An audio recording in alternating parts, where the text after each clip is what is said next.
Hello, all gooners. Welcome back to the Arsenal Bloodline. I am Elts. Thank you for joining me. So, as if we hadn't had enough excitement this summer, securing our number 9, our prolific Victor Gyökeres from Sporting Lisbon.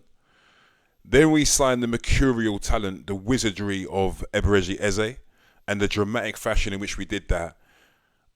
I thought our business was done. I'm not going to lie. I didn't think we had anything left to do in this transfer market. But boom! What do we have here? Another ITK bomber from the likes of Ben Jacobs, David Ornstein, and Fabrizio Romano. And the hand of Arsenal. I've got to mention this guy as well. Or lady. We don't know who this person is. But anyway, by all accounts, we are pursuing Piero Hincapie of Bayern Leverkusen in Germany. Wow. Centre-back, who I'm assuming will be replacing Jakub Kiwior in the centre of defence. No one's going to displace Saliba or Gabriel, so we have to assume this is to cover either or should there be any injuries. However, Hincapie is also prominent as a left-back, and we know that Mikel Arteta, not even just in terms of defenders, but in terms of attackers, loves players that can show him some form of versatility. So we have yet another player in the shape of Piero Hincapie that can do that. Of all the clips I've seen of Hincapie thus far, it has been him marauding down the left and getting crosses into the box. So there we have it. Completely out of the blue for me. There were rumours that Spurs were looking involved in looking at Hincapie and looking to make an offer of a loan with an obligation to buy next year. But all reports now is that Arsenal have entered the race, and allegedly Hincapie is keen on the move. That is one to watch for sure in the coming days and the last days of the transfer window, of course, which closes a week today. Next week, Monday at 7 p.m, I think it's the 1st of September, we'll see it close to the window, which just seems like it's been open forever. And wow, I mean, what can you say? It makes you ask quite a few questions, this, because Edu in his time at Arsenal was never this active, was never this bullish, was never this aggressive. And I guess I'm just wondering to myself, is this a case of incompetence on Edu, or just how much of a gap there is in terms of quality and maybe transfer pool between himself and Berta? Or was it just maybe the club didn't give Edu the right tools in terms of the amount of money? Did Edu not have this amount, this same amount of money that Berta clearly has? There was, noise about the PSR and financial fair play. But we don't seem to be affected by this at all. For the Eze deal, there was talks about, Arsenal had to be careful with how much they spent.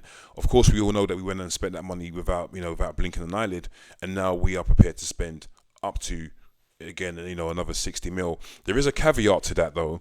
For this deal, they are saying that it does depend on the outgoings and how much money we can generate. But then we did hear that when we were being rumoured with Eze, before the Eze deal, we thought it was a case of, we'd have to wait for outgoings in order to sanction that deal. As it's turned out, we didn't.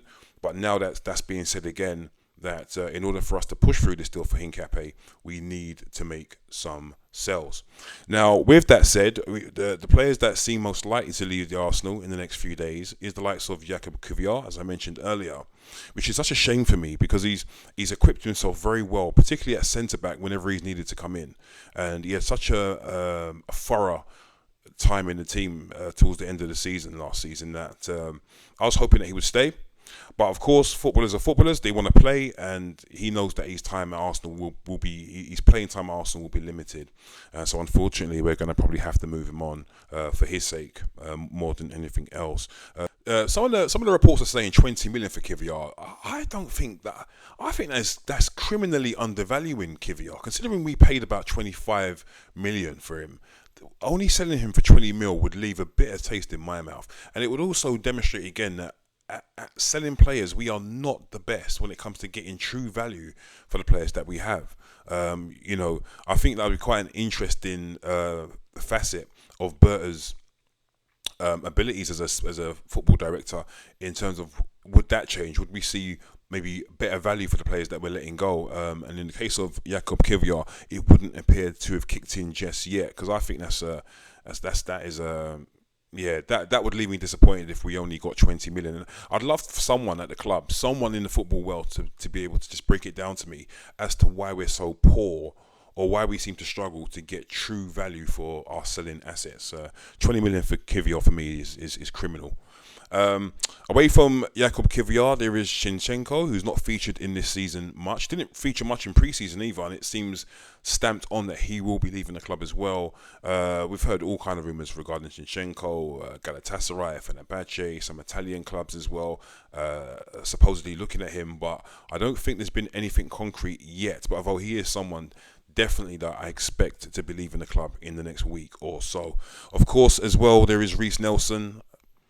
Fulham seems to be his most likely destination. Of course, he was on loan to Fulham throughout the season last year and played quite well from what I saw. He was good for them. I think that's a good fit for Reiss Nelson. Whenever I think about Reiss Nelson leaving the club, I always picture a Fulham or a Crystal Palace. I think in the current state as well, I think maybe even West Ham would do well to be looking at Reiss Nelson, because I think he's probably better than most of their wingers. Obviously, Jared Bowen as the exemption there. Outside of Reiss Nelson,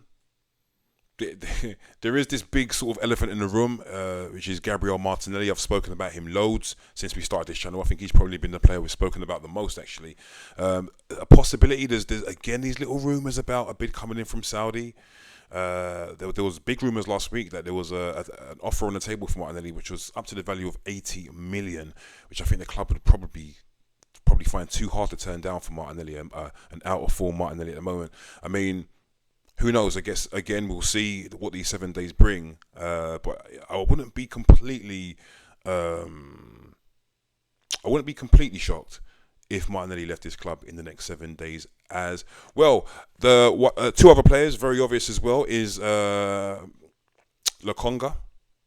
I feel like that's something that is almost rubber stamped as well. That's something that I cannot see Lokonga surviving this window and still being an Arsenal player at all. Although there's not much rumours in terms of where he may end up, I just cannot for a second imagine he will still be an Arsenal player on September the 2nd. And then the other obvious departure seems to be Fabio Vieira, who I was a fan of for quite some time at Arsenal. I thought I do see a player there, but he just never got going, never really got a good run in the team, despite there being some moments that I thought he was actually quite good and I thought was promising.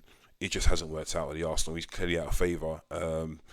I thought maybe a quick return to Porto might be on the cards. We've also heard the likes of Stuttgart looking at him again for 20 million. Considering we paid 35 to 40 million for him, again, it just feels like, but we're being shortchanged. That's something that I would definitely like to see change over the next year or two. Maybe that's something that Berta will get on top of after this window of wonderful splashing of the cash. But yeah, guys, let me know your thoughts. Does anyone know about Hincapie? Have you been keeping your eye on the Bundesliga?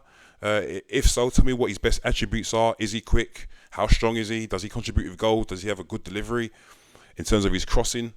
I'd be interested to know. But yeah, guys, that's it for now. I'm Elts with a little transfer recap. Thank you for joining me. Do not forget to subscribe, like, and share. And I'll catch you on the next one. Take it easy. Peace.